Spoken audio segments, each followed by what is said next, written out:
कि इजराइल की जेलों में जो तकरीबन 10,000 से ज्यादा फिलिस्तीनी बंधक हैं, इजराइल बार बार कह रहा है कि गाजा पट्टी में जो भी मौतें हो रही हैं उनकी पूरी जिम्मेदारी हमास की है, क्योंकि हमास ने जबरदस्ती लोगों को गाजा पट्टी में रोका हुआ है। फिलिस्तीनी बच्चों को शुरू से यहूदियों से नफरत करना सिखाया जाता है। यह कहा जा रहा है कि हमास को जड़ से उखाड़े बिना बात बनने वाली नहीं है। अरब के मुल्कों की इतनी ही हमदर्दी है फिलिस्तीनियों के साथ, तो वो अपने यहां क्यों नहीं ले ले? यूरोपियों ने जो किया यहूदियों के साथ, उसकी सजा फिलिस्तीनियों को क्यों भुगतनी पड़ रही? अगर न्यूयॉर्क टाइम्स अपने कॉलम लिखने वालों को, अपने यहां काम करने वालों को नौकरी से इसलिए निकाल रहा है कि उन्होंने फिलिस्तीन में सीज फायर के हक में रिजोल्यूशन पर दस्तखत किए या फिलिस्तीन पर होने वाले हमले की मुखालफत की, कि जिस बुजुर्ग को पानी पिलाते हुए दिखाया गया था अगले मिनट उसको गोली मार दी गई।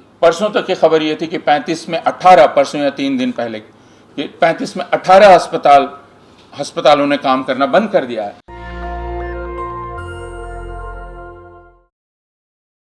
जब 11,000 लोगों को मार डाला गया हो, जिनमें आधे तकरीबन बच्चे हों, जब अस्पतालों को घेर कर उन पर बमबारी की जा रही हो, गोले दागे जा रहे हों, जब बिजली और पानी और दूसरी तरह की तमाम सप्लाई काट दी जाए, इनक्यूबेटर से बच्चों को निकालना पड़े क्योंकि ऑक्सीजन की सप्लाई ख़त्म हो गई है, किसी तरह की बिजली नहीं है और बच्चे इनक्यूबेटर में नहीं रह सकते, और हर मिनट यह खबर आ रही है कि अब इतने बच्चे मारे गए और अब इतने बच्चे मारे जा सकते हैं। इससे भी ज़्यादा जब हर रोज़ यह खबर आ रही हो कि मेरा भाई जो अल-शिफा में डॉक्टर था या जो गज़ा में फलां हॉस्पिटल में डॉक्टर था, जो अभी 1 महीना पहले वापस गाजा गया और उसने अस्पताल में काम करना शुरू किया क्योंकि वहाँ ज़रूरत थी, उसे मार डाला गया उसके घर में। और ऐसे डॉक्टरों की तादाद अब दर्जनों में है और उससे भी ज़्यादा, जिनको इजराइल ने निशाना बनाकर मार डाला है।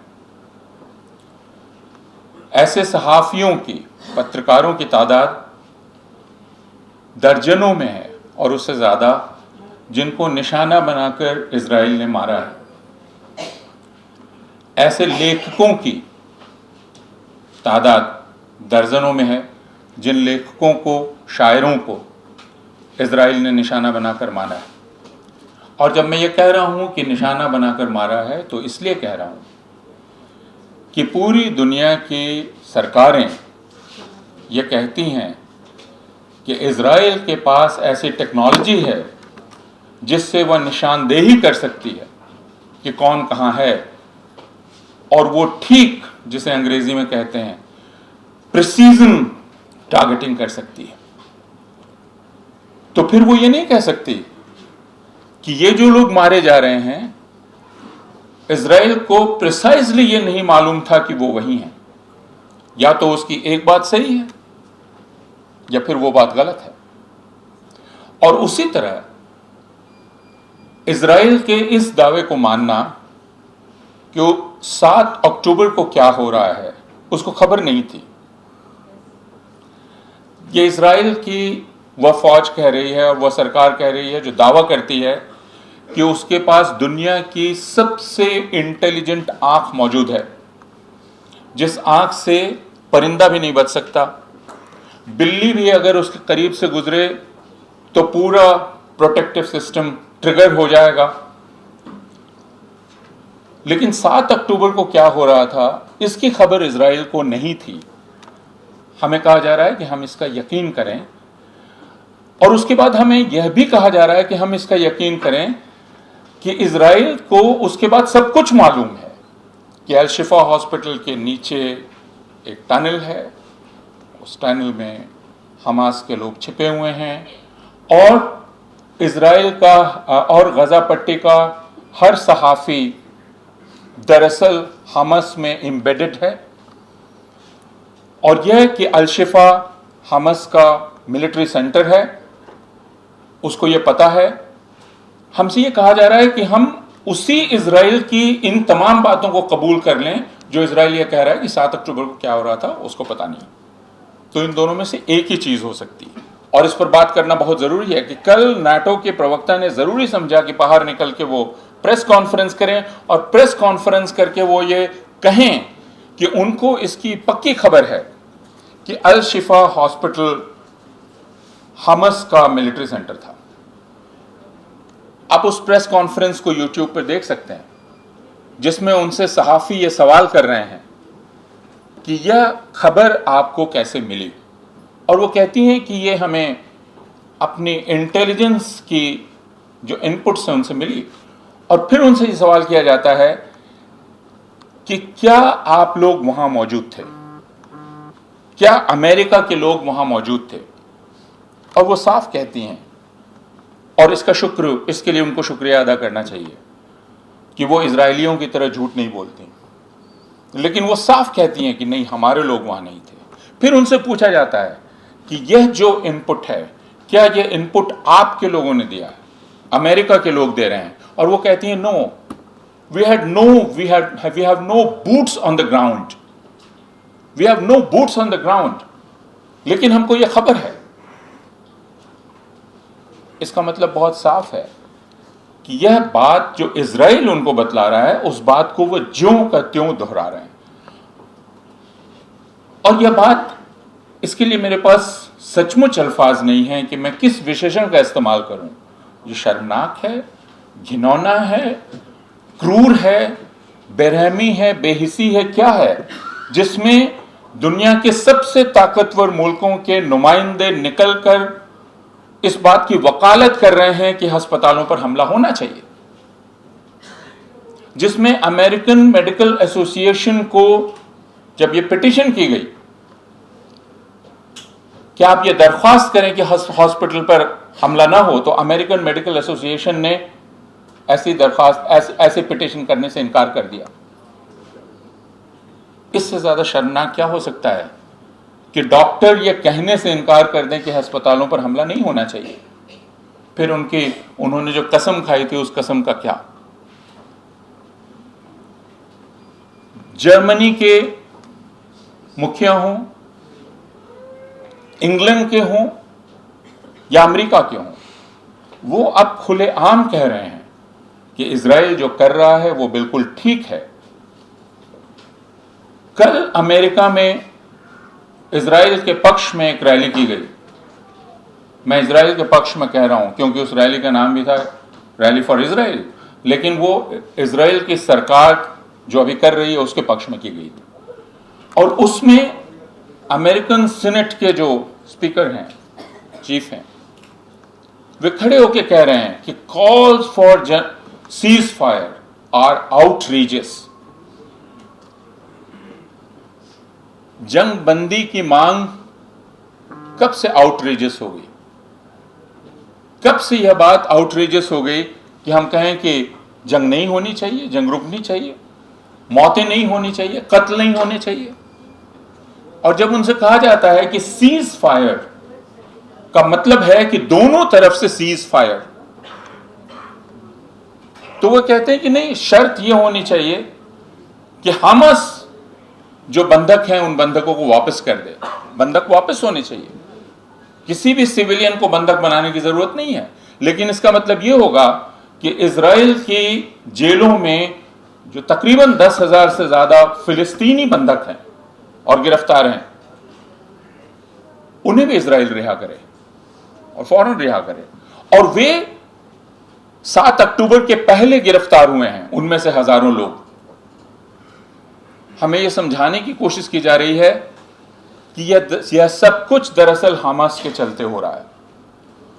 इजराइल बार बार कह रहा है कि गाजा पट्टी में जो भी मौतें हो रही हैं उनकी पूरी जिम्मेदारी हमास की है, क्योंकि हमास ने जबरदस्ती लोगों को गाजा पट्टी में रोका हुआ है। बेचारा इजराइल, वह दुनिया की सबसे सभ्य, सेनाओं में से एक है, इजराइल का कहना यह है कि हम लोगों को पहले फ़ोन करते हैं, लोगों को मैसेज भेजते हैं और कहते हैं कि वह हट जाएं, अब हम हमला करने वाले हैं।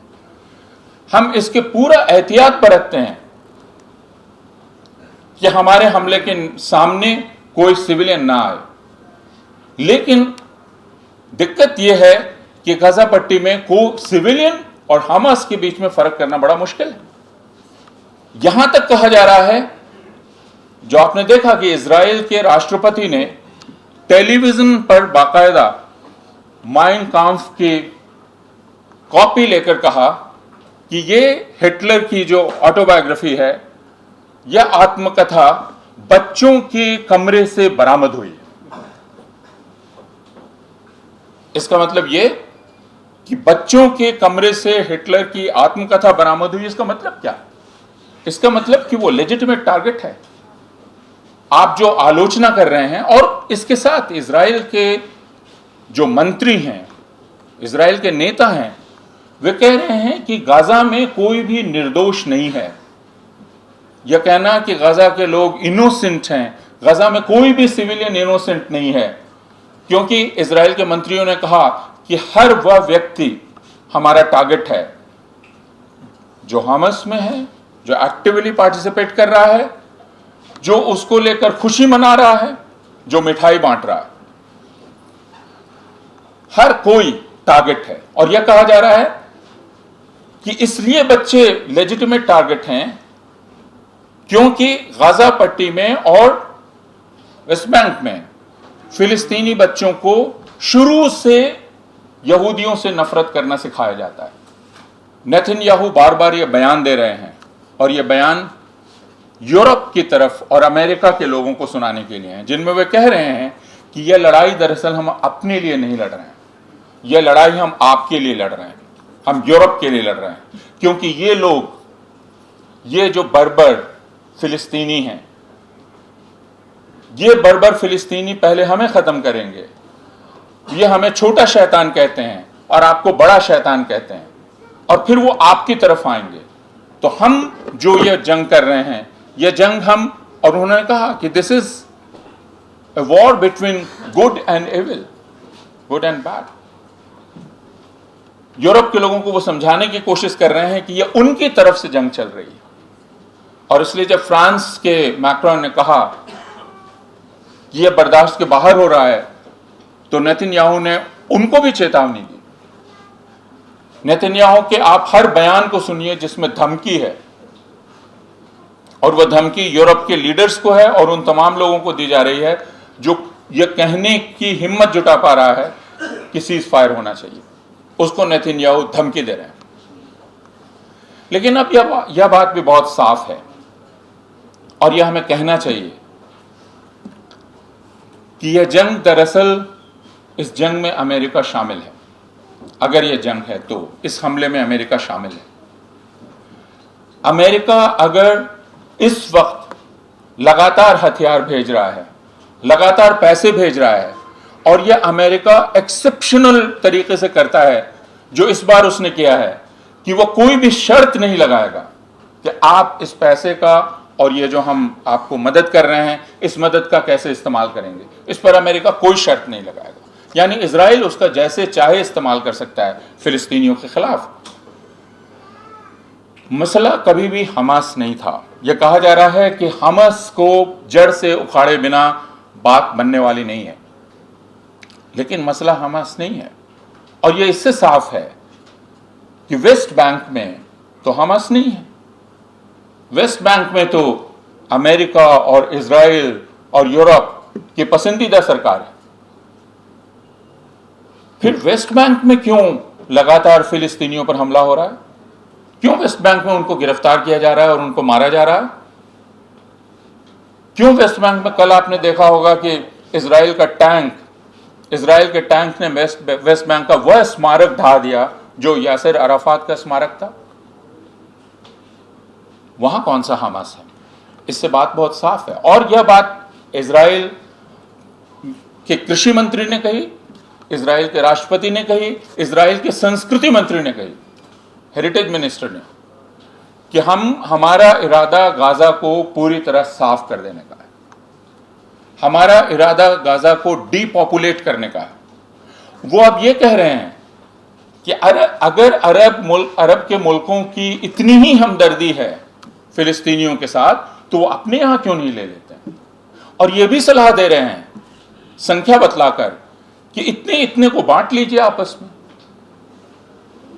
ये दबाव भी डाल रहे हैं कि सिनाई में इन सबको भेज दिया जाए और वहां टेंट सिटी लगा दी जाए और उसके बाद हम गाजा को रीमॉडल करेंगे। उनके पास नक्शा मौजूद है कि गाजा को वह कैसे रीमॉडल करेंगे। वेस्ट बैंक में लगातार सेटलर्स अपनी प्रेजेंस बढ़ा रहे हैं और उनके पीछे आईडीएफ है। आप वीडियो देख सकते हैं और वो वीडियो बनाने में भी ज़ायनिस्ट को कोई शर्म नहीं है, जिस वीडियो में वे कहते हैं कि हाँ मैं तुम्हारा घर लेने आया हूं और अगर तुम मुझे मैं तुम्हारा घर लूंगा और अगर मुझे नहीं मिलेगा तो कोई और तुम्हारा घर ले लेगा। ये सब कुछ इतनी ढिठाई से इस तरह सबके सामने हो रहा है। और क्यों पूरी दुनिया खामोश है? क्योंकि पूरी दुनिया कहती है कि इन बेचारों के साथ बहुत बुरा हुआ था, हिटलर ने बहुत बुरा किया था। तो यह सवाल किया जा सकता है फिलिस्तीनियों की तरफ से कि यूरोपियों ने जो किया यहूदियों के साथ, उसकी सजा फिलिस्तीनियों को क्यों भुगतनी पड़ रही है? यूरोपियों ने सारे यहूदियों को जहाज में भरकर क्यों फिलिस्तीन की तरफ ढकेल दिया? और क्यों अब जिस जर्मनी के शोल्स का बयान में कल पढ़ रहा था कि इजराइल कुछ भी गलत नहीं कर सकता, उस जर्मनी में यहूदी अब ना के बराबर बचे हैं।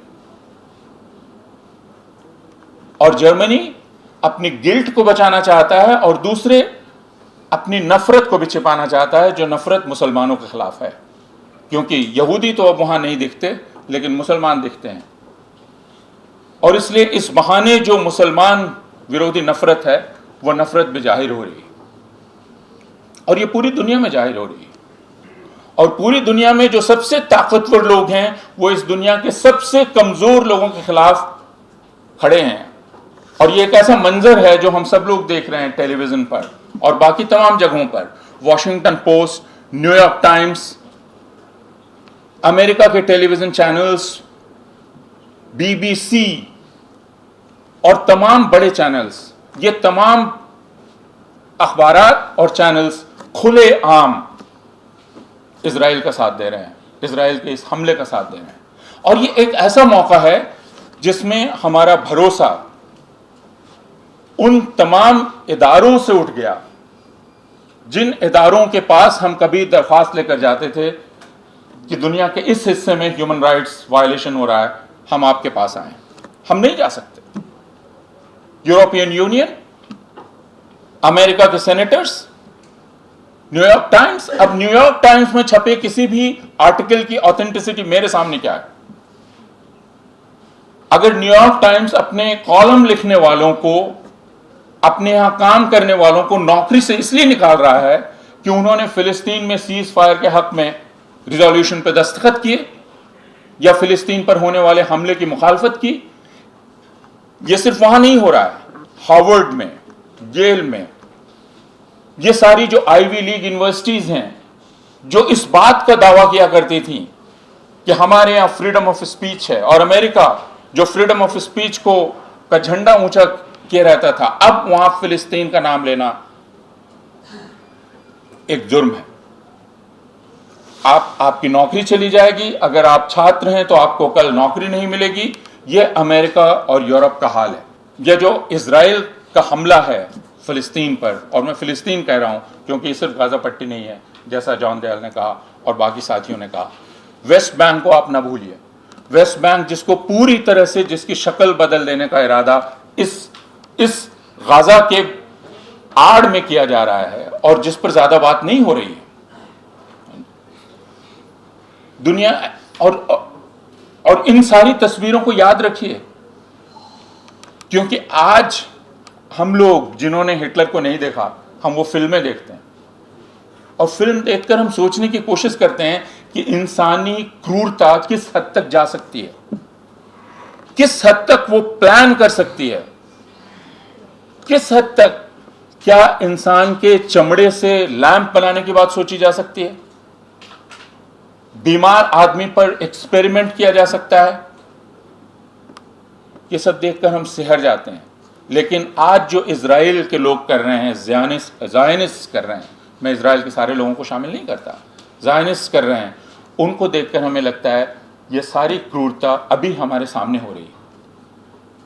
इजराइल ऐसी फोटोग्राफ्स, ऐसी वीडियो बनाता है जिसमें वो दिखलाई पड़े कि जो लोग जा रहे हैं वो उनकी मदद कर रहे हैं, उनके सिपाही एक ज़ईफ आदमी की, एक बुजुर्ग को पानी पिला रहे हैं, और फिर उस वीडियो को दिखाया जाता है। देखिए IDF के लोग कितने हम दर्दमंद होते हैं, कितने सिविलाइज्ड हैं। लेकिन फौरन हमारे पास खबर आती है कि जिस बुजुर्ग को पानी पिलाते हुए दिखाया गया था, अगले मिनट उसको गोली मार दी गई। जिस बुजुर्ग औरत को पानी पिलाते दिखाया गया था, अगले मिनट उसको गोली मार दी गई। आज सुबह ही मैंने वह तस्वीर देखी जिसमें एक बुजुर्गवार जो अपने परिवार से बिछड़ गए थे वेस्ट बैंक में, और वो निकलने की कोशिश कर रहे थे। एक वीडियो IDF ने बनाया जिसमें ऐसा लगता है कि वो उसकी मदद कर रहा है, अगले वीडियो में वो मरे हुए हैं, उनको गोली मार दी गई। इस वक्त अगर दुनिया का कोई सबसे क्रूर निजाम है तो वो इजराइल का निजाम है, इसमें कोई शक नहीं। और जो भी इस वक्त इजराइल की इस सरकार के साथ खड़ा है, वह इंसानियत के खिलाफ या जो जुर्म हो रहा है उस जुर्म में भागीदार है। हिलरी क्लिंटन कह रही है कि नहीं, किसी सीज फायर का भी सवाल नहीं उठता, क्योंकि आप नहीं जानते हैं हमास क्या है। सीज फायर होते ही हमास अपने आप को रीग्रुप करेगा, रीआर्म करेगा, और यह बड़ी खतरनाक बात है। हिलरी क्लिंटन का वो बयान आप याद कीजिए जिसमें वो रूस को कह रही हैं कि आपको वॉर क्राइम्स में शामिल माना जाएगा अगर आपने अस्पतालों पर बम गिराया। आज क्लिंटन को इस बात से कोई एतराज नहीं कि अल-शिफा पर और गजा के, जैसा कल तक की हमारी खबर थी कि गजा के लगभग सारे अस्पताल अब बेकार हो गए। परसों तक की खबर यह थी कि 35 में 18, परसों या 3 दिन पहले, 35 में 18 अस्पतालों ने काम करना बंद कर दिया है। कल अल-शिफा में सामूहिक कब्र बनाई गई जिसमें सैकड़ों बच्चों और औरतों को दफन किया गया। अल-शिफा में लाशें भरी हुई हैं और डॉक्टर्स का धीरज जवाब दे गया है, फिर भी बहादुर डॉक्टर वहां मौजूद हैं। अल जजीरा में मैं उस डेमोक्रेसी नाउ या अल जजीरा में मैं उस डॉक्टर का इंटरव्यू देख रहा था जिसने कहा कि मैं इसको छोड़कर नहीं जा सकता, क्योंकि आखिर मैंने पढ़ाई क्यों की है। और अगले दिन मैंने खबर पढ़ी कि उस डॉक्टर को मार दिया गया। जो मुल्क ऐसा करे, उस मुल्क को अपने आप को इंसानों का मुल्क कहने का हक नहीं है। और हमारे लिए ये शर्म की बात है, हम हिंदुस्तानियों के लिए, कि हम हिंदुस्तानी जो इस दुनिया के पहले मुल्कों में थे जिसने फ़िलिस्तीन का वजूद कबूल किया, जिसने फ़िलिस्तीन की आज़ादी की लड़ाई को माना कि वह एक जायज़ लड़ाई है, आज हिंदुस्तान आधिकारिक तौर पर इजराइल के साथ खड़ा है। हिंदुस्तान युद्ध विराम के लिए, शांति जंगबंदी के लिए, सीज फायर के लिए मतदान नहीं कर पाया। उसने अपने आप को मतदान से अलग रखा। हम सबको मिलिट्री इंडस्ट्रियल कॉम्प्लेक्स और बाकी तमाम चीज़ों का पता है और उसके बारे में यहाँ बात करने की ज़रूरत मैं महसूस नहीं करता। लेकिन मेरे छात्र मुझसे ये पूछ रहे हैं कि सर ऐसा क्यों है कि दिल्ली में हम कोई जुलूस नहीं निकाल सकते फ़िलिस्तीन के लिए, और वे छात्र मुसलमान नहीं हैं। ये मसला मुसलमानों का नहीं है, और मैं कहता हूँ अगर यह मसला मुसलमानों का भी होता तो भी बाकी लोगों को उनके साथ खड़े होने की ज़रूरत थी। यहूदी खड़े हैं फ़िलिस्तीन के साथ, थोड़ा यहूदी खड़े हैं, बाकी यहूदी खड़े हैं, और वे कह रहे हैं कि यह मसला दरअसल इंसाफ और नाइंसाफ़ी के बीच जंग का है। यह दरअसल जुल्म के खिलाफ खड़े होने का मसला है, या आज़ादी और गुलामी के बीच चुनाव करने का मसला है। और दुनिया में अगर कोई भी एक मुल्क गुलाम बचा हुआ है तो बाकी आज़ाद मुल्कों को सर उठाने का हक नहीं। अगर दक्षिण अफ्रीका के नस्ल भेद के खिलाफ हम उसके साथ हो सकते थे तो कोई वजह नहीं कि इस वक्त हम फिलिस्तीन के आज़ादी के संघर्ष में उसके साथ खड़े ना हों। इसलिए अभी की फौरी मांग यह है कि युद्ध विराम हो। हम सारे लोग यहाँ जो इकट्ठा हैं, हम सारे लोगों को इस बात में कोई भी उलझन नहीं कि युद्ध विराम होना चाहिए। और युद्ध विराम इसलिए होना चाहिए कि कोई भी एक इंसानी मौत, इंसानी जान गंवाई नहीं जानी चाहिए। हर इंसानी जान बहुत ही कीमती है। हर बच्चे की जान हमारे लिए कीमती है। हर आने वाला बच्चा एक नेमत है और उसकी हिफाजत की जानी चाहिए। यह हमारा फ़र्ज़ है, पूरी दुनिया के सारे लोगों का फ़र्ज़ है। लोग कहते हैं कि एक बच्चा सिर्फ अपने माँ बाप के पाले नहीं पलता, उसको पूरी दुनिया पालती है। इसलिए युद्ध विराम सबसे पहली ज़रूरत है। और जो भी युद्ध विराम का विरोध कर रहा है वह एक तरह से इस वॉर क्राइम में, इस युद्ध अपराध में शामिल है। तो हम सब अभी फ़िलिस्तीन के अवाम के साथ हैं, हम युद्ध विराम के पक्ष में हैं और हम ये उम्मीद करते हैं कि हिंदुस्तान में जो जमहूरियत पसंद लोग हैं और जो इंसान दोस्त लोग हैं वे सारे लोग ये हिम्मत कर पाएंगे कि निकल कर बाहर इस बात को खुले गले से कह सकें कि हम फ़िलिस्तीन की जनता की इज़्ज़त के साथ सर उठा के खड़े रहने के हक़ के साथ खड़े हैं। और हिंदुस्तान को भी उन मुल्कों के कतार में शामिल होना चाहिए जो मुल्क अभी फ़िलिस्तीन के साथ खड़े हैं। इतिहास फैसला करता है और इतिहास फैसला करेगा, लेकिन हम इतिहास के भरोसे अपने आप को नहीं छोड़ सकते, हमें भी फैसला करना होगा। और इस तरह हम भी अपने आप को आईने में देखकर नज़र उठा पाएंगे कि नहीं, सवाल इसका भी है। तो इस वक्त चर्चा का वक्त नहीं है, इस वक्त युद्ध विराम की मांग करने का वक्त है और उसके आगे बढ़ने का वक्त है। बहुत शुक्रिया। नेशनल दस्तक की आपसे गुजारिश है कि अगर इसको बचाना चाहते हैं तो नेशनल दस्तक को सब्सक्राइब करने के लिए रेड कलर के सब्सक्राइब बटन को दबाएं, फिर बेल आइकन की घंटी दबाएं। नेशनल दस्तक को बचाने के लिए बहुत ज़रूरी है कि हर खबर को शेयर करें, लाइक करें, कमेंट जरूर करें।